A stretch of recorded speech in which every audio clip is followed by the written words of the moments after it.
Nouvel épisode de Pellicule & Talk et aujourd'hui on accueille Lucas. Il est venu avec son petit Mamiya, enfin petit, ça va, il a l'air pas très lourd donc ça devrait aller. Autour du cou, enfin faut pas que la balade soit trop longue. Ouais, ça, je crois que la balade est pas si longue que ça finalement. Il fait super beau aujourd'hui, on a beaucoup de chance et voilà, j'espère que vous allez apprécier cette vidéo et bon visionnage. Waouh, une belle petite Gold 200. Et je sais pas s'il est encore allumé ce truc moi. Ok. Et je shootais un peu, genre vraiment vue d'ensemble, tu vois, à la plage. Il y a un mec, il arrive, il commence à m'embrouiller en espagnol. Je capte rien en espagnol, tu vois. Waouh. Une belle petite Gold 200. Alors, du coup, moi je prends mon petit Mamiya 7 2 puisque c'est mon 120 mm fétiche. Parce que j'en ai un autre, mais que je vais peut-être revendre d'ailleurs, si jamais il y en a que ça intéresse. Je fais de la pub en même temps. Et voilà, j'utilise maintenant celui-ci en 120 et je préfère faire du 120 à vrai dire que du 135. J'en fais très rarement du 135, même si ça m'arrive évidemment. Mais quand tu m'as proposé aujourd'hui de faire une petite vidéo et tout ça, je me suis dit bon bah allez, hein, on va se faire une petite pellicule 120. J'adore le Mamiya 7 II évidemment, je sais pas si vous le connaissez. En tout cas c'est un super appareil de voyage, on peut tout faire avec, même si le portrait c'est pas non plus son point fort. Je pense quand même que c'est faisable, il y en a qui y arrivent, j'en ai déjà fait quelques-uns.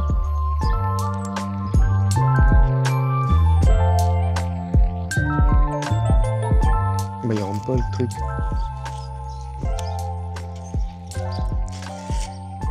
Pourquoi c'est pas son point fort le portrait? Parce que déjà on a une mise au point qui est pas très... Enfin on peut pas vraiment s'approcher du sujet. Ouais, qui est pas ouf entre guillemets par rapport à un RZ, tu vois, ou un RB, tout ça, qui sont beaucoup plus forts dans ce domaine-là. On va se mettre sur 200, hein.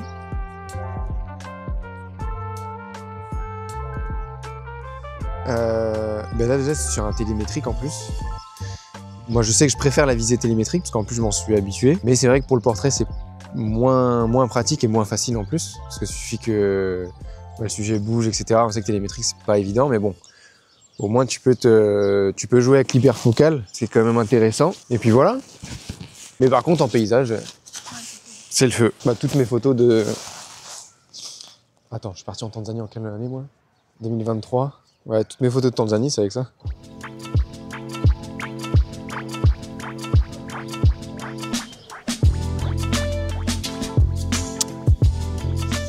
Parce que dans le Mamiya 7, et le 2 d'ailleurs, il y a un rideau, tu sais. Que tu peux, si tu changes d'objectif, le fermer, etc. Et à chaque fois, j'oublie de le remettre. Donc il me dit, bah non, tu peux pas déclencher là. Bon, heureusement, parce que vu que là c'est une visite télémétrique, moi ça m'est arrivé 2-3 fois de laisser le cache, de prendre des photos et de me rendre compte que j'avais laissé le cache. Voilà. Mais ça maintenant j'ai les réflexes, tu vois, genre je le fais plus, c'est sûr et certain. Enfin je dis c'est sûr et certain, ça va m'arriver tout à l'heure, tu vois.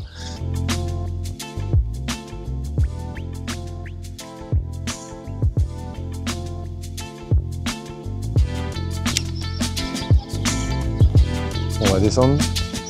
Alors du coup, je vais faire une petite photo du panier. Parce que moi vraiment ce qui m'attire souvent c'est les photos lumière. Et ben je le ferai après, hein, parce que là il y a les petits jeunes là du coup je peux pas la faire. Je vais la faire après. Donc les petites lumières par exemple, là il y a les couleurs. Rouge et bleu ça marche.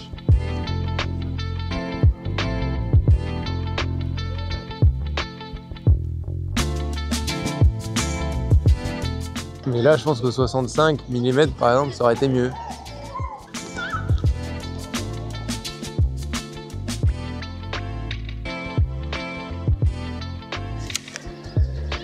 Voilà.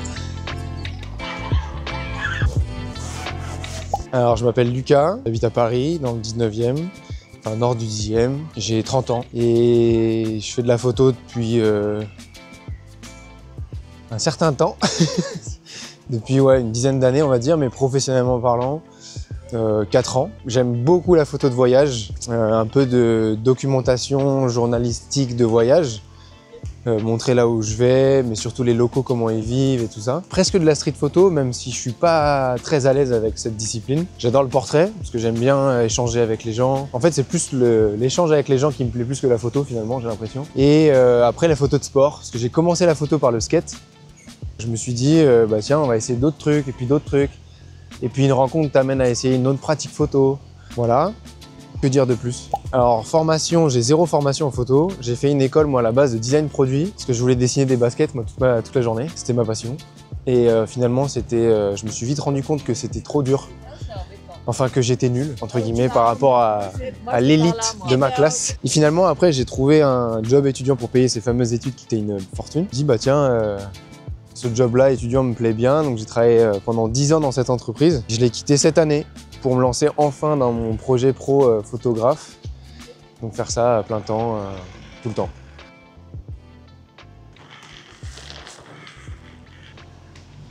Alors la photographie, moi j'ai découvert par le biais d'un ancien meilleur pote qui faisait lui de la photo. Et comme je disais, on faisait beaucoup de skate. Et du coup c'était un peu le photographe du groupe quoi. Donc il shootait beaucoup et plus ça allait, plus je m'intéressais à ce qu'il faisait. Et puis il se mettait un peu à l'argentique lui de son côté. Moi je comprenais rien à ce qu'il faisait. Et un jour on s'est dit vas-y on aimerait bien partir en vacances ensemble. Donc on a planifié un road trip dans la France. Donc on voulait faire toute la côte atlantique et traverser tous les skateparks de la côte atlantique jusque vraiment limite côté espagnol. Et on s'était dit qu'on prendrait aucun appareil électronique, ni téléphone, enfin un téléphone mais genre tout pourri tu vois. Donc on n'avait pas de téléphone à part pour contacter d'urgence, vraiment rien d'électronique et donc on s'était dit vas-y on va faire que de l'argentique. Enfin lui il avait déjà son boîtier, c'était un Minolta X700. Je m'étais dit bah vas-y je vais aussi m'en acheter un comme ça on aura nos deux appareils, on fera nos photos chacun avec ça pendant le trip et tout. D'ailleurs petite anecdote, j'ai acheté un Minolta X700 sur le bon coin alors que mon père en avait un dans le placard. Je savais qu'il faisait de la photo mon père mais je savais pas qu'il avait ce modèle là et qu'il en avait encore mes mains tu vois. Bref j'ai acheté l'appareil, je suis rentré, je dis regarde papa ce que j'ai acheté et tout machin, on va partir en vacances avec ça. Il me dit tu te fous de ma gueule.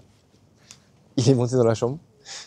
Et il est redescendu avec le deuxième appareil, comme ça. Et pour l'anecdote, je suis parti en vacances avec celui de mon père. Parce qu'il était dans un meilleur état, pour le coup. J'ai un peu appris aussi sur le terrain avec mon pote. On va faire tous les basiques, quoi, les fondamentaux, le fameux triangle d'or de la photo, l'ISO, les vitesses, l'ouverture. Que des galères, mais ça nous a appris beaucoup. Et du coup, ça m'a lancé dans la photo, donc j'ai jamais arrêté depuis. C'est il y a 10 ans, et après, fil en aiguille, bah, tu t'achètes ton premier boîtier numérique, et puis tu commences à refaire d'autres photos. Ouais, bah mes premières photos en argentique, c'est ce voyage-là. Je suis toujours attiré par la même chose.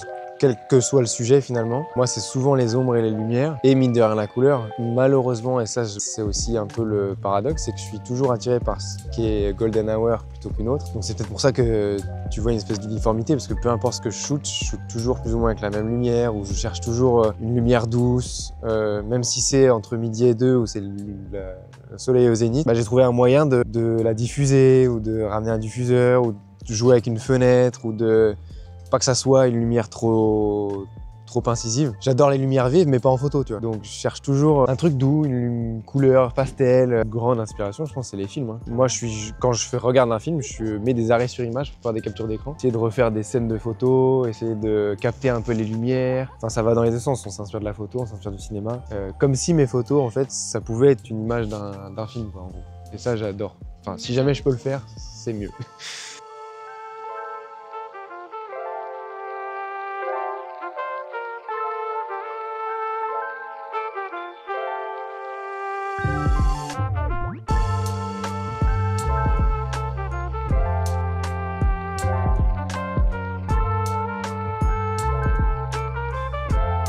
Donc, tu vois, comme je disais, un peu plat. Alors que là, je sais pas si c'est mieux, ça fait prison, mais bon. Avec le poteau en plus. Voilà, peut-être mieux. Et après, t'attends qu'il y ait personne dans le cadre, tu vois. Oh, comme par hasard, elle s'arrête devant la vitrine. C'est pas abusé, ça? J'y crois pas. Ah, ça y est, ça va.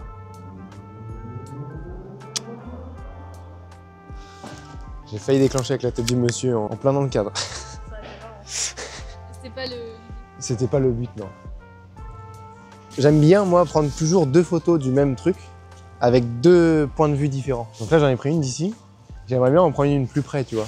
Allez, je le ferai peut-être pas sur toute la pellicule, mais je sais que des fois, quand je peux, j'aime bien faire ça.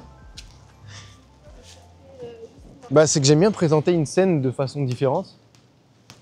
Et alors des fois je fonctionne par 3. Mais bon, avec du 120, je fonctionne par 2. En flou. Et ça derrière. Donc, tu vois, j'ai la languette du sac qui est bleue sur le jaune. Et bleu et jaune, c'est quoi? Des couleurs complémentaires. Et ça, on aime bien. Ça marche pas hein, des fois. Parce qu'en plus, le truc relou, c'est que je cherche une lumière aussi qui va avec. Des fois, je peux me balader comme ça et je shoote rien parce qu'il n'y a rien qui va ensemble. Mais après, ouais, c'est mieux et dans un sens, des fois, du coup, je pratique moins, tu vois, entre guillemets. Urbain, nature. Oui, je suis d'accord. J'aime bien toujours ces trucs-là. Ok, j'aime bien ce qui se passe avec la lumière, j'aime bien le vert, j'aime bien l'espèce de rose pâle qu'il y a sur le bâtiment. Mais voilà, je trouve que c'est un peu du déjà vu. La porte m'attire aussi parce que tout à l'heure, je te parlais de lumière un peu diffuse. Ouais. Je trouve que cette espèce de plexi diffuse du coup la lumière. J'aime bien ce qui se passe. Donc pour changer, plexi. C'est peut-être moins sexy, mais plexi. Eh, on va faire un t-shirt. Maintenant, il faut trouver la composition qui est pas mal. Et ça, c'est une autre paire de manches.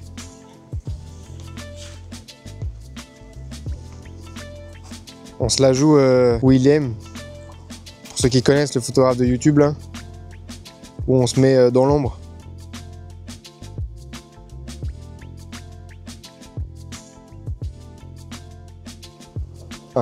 C'est une bonne question.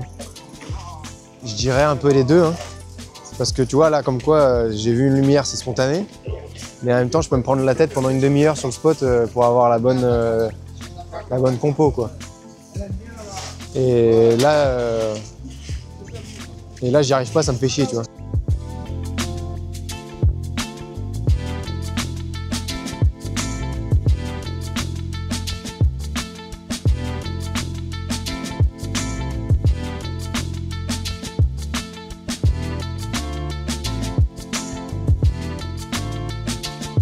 En tout cas, on verra ce que le violet donne avec une Gold 200.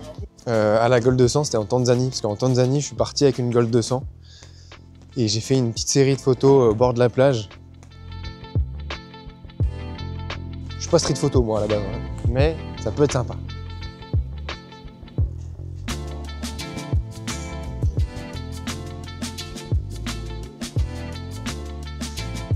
Il y a trop de gens, là, si tu passes, ça m'énerve. J'ai juste les deux filles, là.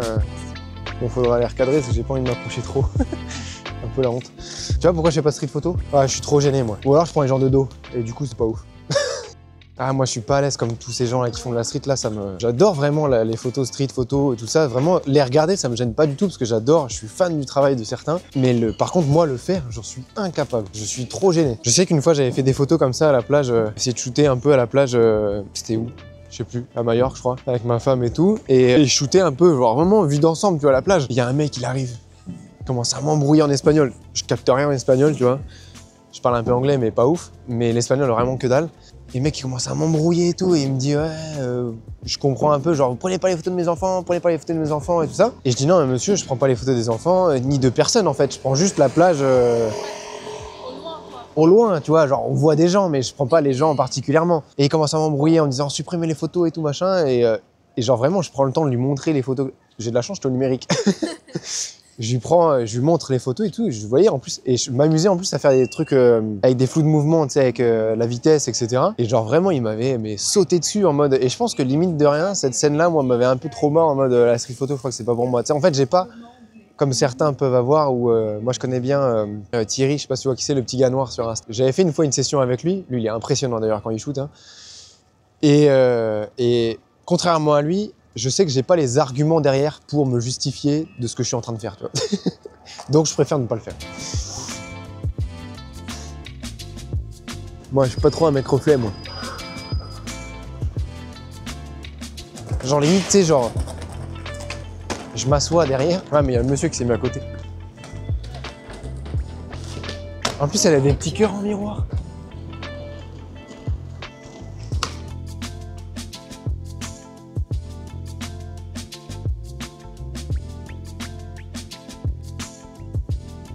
J'aime bien, mais j'en fais peu. J'aime bien. Je sais que toi, t'en fais, non? Un peu. Je sais plus qui en fait beaucoup. Marion, elle en fait beaucoup. Il me semble aussi que... Comment il s'appelle? Il y a un photographe qui en fait pas mal que j'aime bien, il s'appelle Tanguy. Et vraiment, lui, je trouve qu'il est très très doué là-dedans. Et moi, j'avoue, j'en fais peu et je suis pas forcément à l'aise. Parce qu'en fait, je sais pas trop comment les mettre en avant à chaque fois. Mais j'aime bien, tu vois, genre là-bas, il y a peut-être un détail un peu plus intéressant à prendre en marque. Allez, on se lance.